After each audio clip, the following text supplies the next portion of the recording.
Vale, hemos llegado a un punto en esta presentación muy interesante. Ahora conocemos el modelo OSI hasta la capa 3.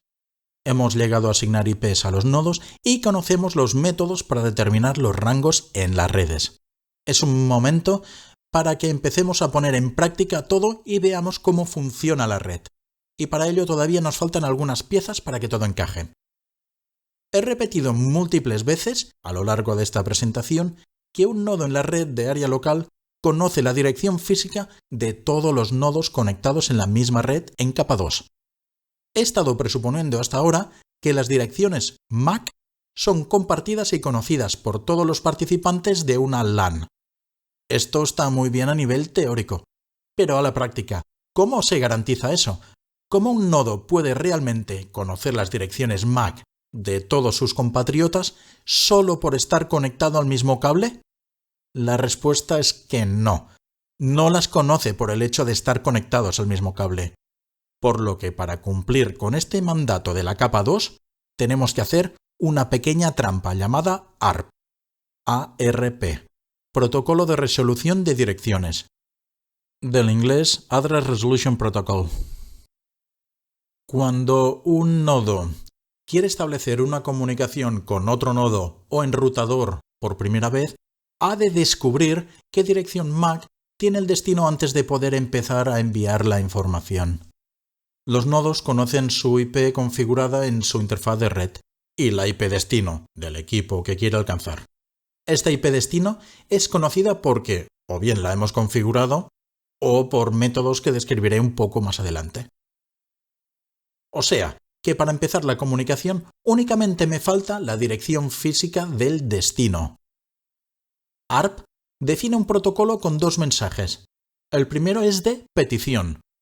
Si eres la dirección IP X, responde con tu dirección MAC address. Y una respuesta. Soy la dirección IP X y esta es mi MAC. Este proceso se utiliza ocasionalmente, ya que una vez aprendida una dirección MAC, queda registrada en la memoria interna del nodo para futuras conexiones. Cuando usamos ARP para resolver una dirección de red, como originalmente no conocemos la dirección MAC destino, se lanza la petición encapsulando en las tramas la dirección MAC broadcast como objetivo. Esto asegura que la trama llega a todos los nodos de la red. Si recordáis, expliqué que las tramas y paquetes broadcast no pueden viajar entre diferentes redes y son filtrados por los enrutadores, por lo que ARP solo puede funcionar dentro de una LAN, una red de área local, en la que estoy conectado. Si intento resolver una MAC address perteneciente a una IP fuera de mi rango de IPs, o sea, a otra red de área local, el protocolo fallará y no obtendré resultados. Entonces, ¿cómo puedo alcanzar un objetivo fuera de mi red? Usando la puerta por defecto.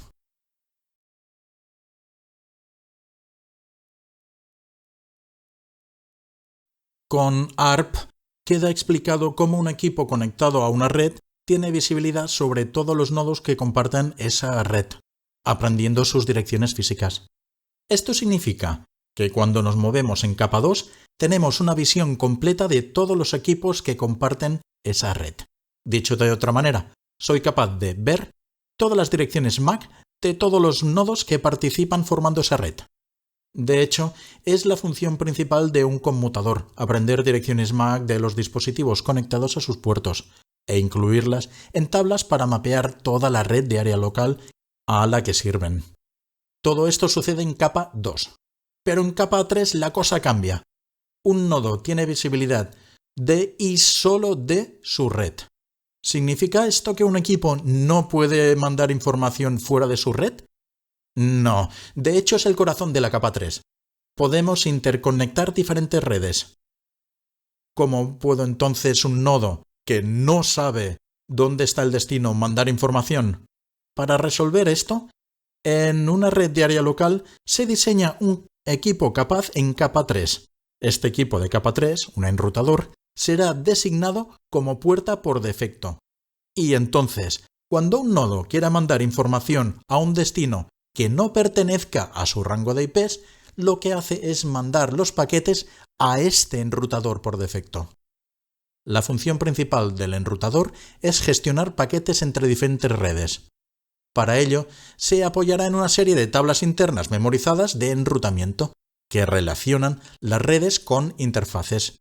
De esta manera, el enrutador decide, según la dirección IP destino, hacia qué interfaz se progresa el paquete según se muestre en la tabla de enrutamiento que tiene memorizada. Por ejemplo, el puerto 2 está conectado a la red que empieza por 192.168.1x, o sea que cualquier paquete con IP destino concordante se enrutará por el puerto 2. En caso que el enrutador no disponga de información sobre la red destino memorizada en esta tabla, usará su propia dirección por defecto, progresando el paquete a un enrutador de nivel jerárquico superior.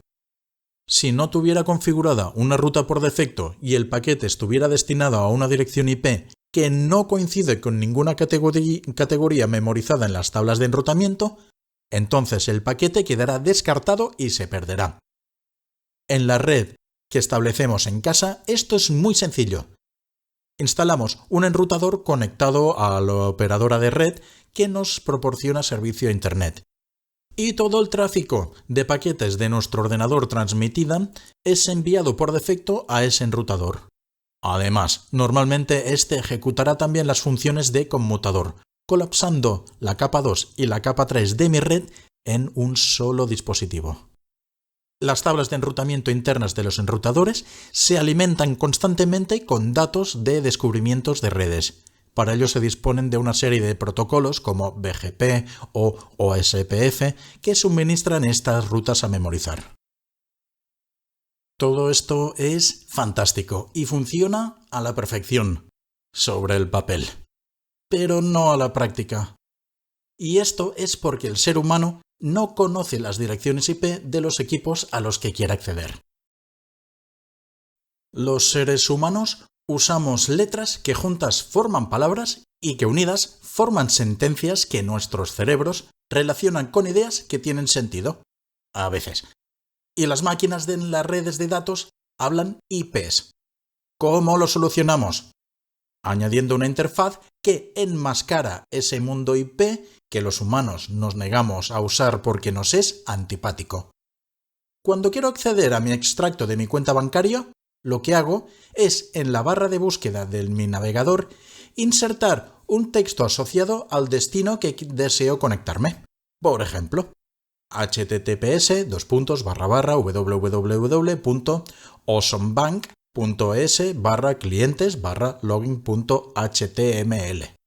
Muchos navegadores tendrán además integrados funciones que facilitan la inserción de ese texto, como por ejemplo la omisión por defecto de http o de www o de clientes/login.html. Ese texto es una URL. Es una dirección de un fichero alojado en una máquina expuesta en Internet. URL del inglés Uniform Resource Locator. La URL se compone de varias secciones. Primero, el protocolo que queremos que se active. HTTPS en este caso. Este protocolo en concreto me permite conexiones seguras cifradas, ideal para introducir contraseñas por Internet entre yo y mi banco. www hace referencia a la red por la que se navega. En este caso, www viene del inglés World Wide Web o Red Informática Mundial, en otras palabras, Internet. Si hemos omitido esta secuencia, el navegador lo buscará primero en nuestra red de casa y si no lo encuentra, añadirá esta secuencia de manera transparente a nosotros, extendiendo la búsqueda a Internet. Dentro de Internet busco una máquina llamada OSOMeBank. Las empresas compiten por comprar nombres de dominios en Internet que coincidan con sus nombres comerciales, para que nos sea fácil identificarlos. .es, un dominio alojado en España. Y una vez localizada esta máquina, quiero acceder en su estructura de directorios a un subdirectorio que se llama clientes, y en particular un fichero que se llama login.html. Como he dicho, los navegadores tienen estas búsquedas súper optimizadas, para que nos sea muy sencillo navegar donde queramos. No nos hace falta ni teclear el nombre del fichero que deseamos abrir. Por defecto ya habrá un enlace a Notion Bank que nos redirigirá a este fichero. Además, una vez accedido ya a este documento, mi navegador guardará esta información y me la ofrecerá en las siguientes sesiones como acceso rápido. Vale, pero ¿qué tiene que ver todo esto con el mundo IP? Con la información URL, mi ordenador entiende que quiero establecer una sesión con mi banco y que para ello le solicito que se descargue un fichero llamado login.html. ¿Cómo hace la petición mi ordenador al servidor del banco de ese fichero? Mi ordenador gestiona comunicaciones añadiendo direcciones IP a los paquetes, no URLs. Los humanos y las máquinas no hablamos el mismo idioma. Para solucionar este obstáculo, se añade un traductor. Este traductor es una máquina dedicada con el servicio de servidor DNS. Se trata de un servicio que se instala, no de un hardware específico. Puede configurarse en un ordenador o un enrutador. Y no tiene por qué estar en nuestra red de área local. El único requisito es que tiene que ser visible a toda la comunidad con una IP que no se modifique. Un equipo que sepamos que va a estar siempre allí, sin modificar su ubicación. DNS son las siglas en inglés para Domain Name System. En castellano, Sistema de Nombres de Dominio. La máquina dedicada a servidor DNS tiene una tabla interna que relaciona los nombres de dominios con IPs e incluso puede direccionar a servidor DNS de orden superior. En Internet hay millones de dominios asignados a IPs, por lo que una máquina que resuelva nombres de Internet ha de ser bastante potente y rápido.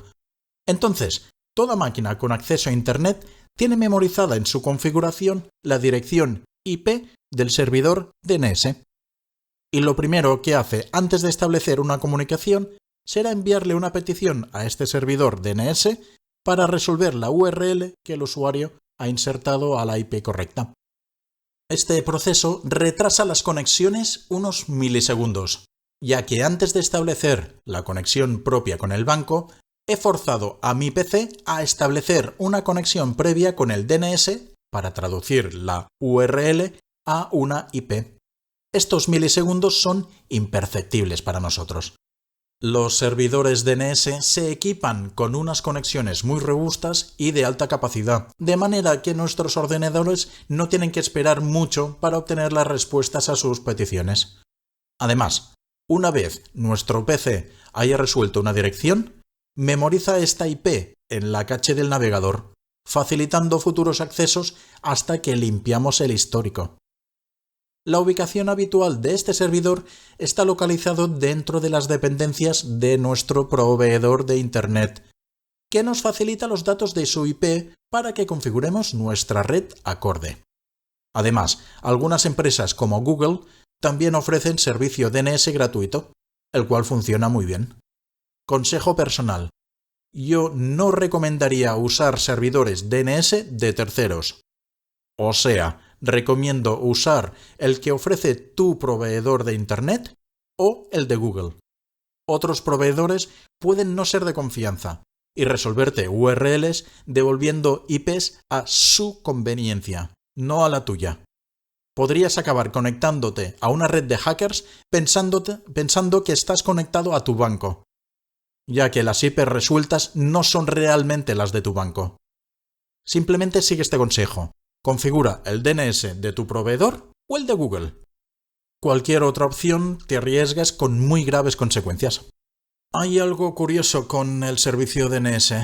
Si el servidor DNS falla, los humanos perdemos absolutamente todo el acceso a la red, ya que los nombres que conocemos, los que insertamos como URLs en los navegadores, no se resolverán como direcciones IP.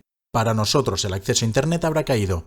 Todo y que Internet funcione perfectamente, estando el problema localizado en un equipo remoto que hace de traducción hombre-máquina.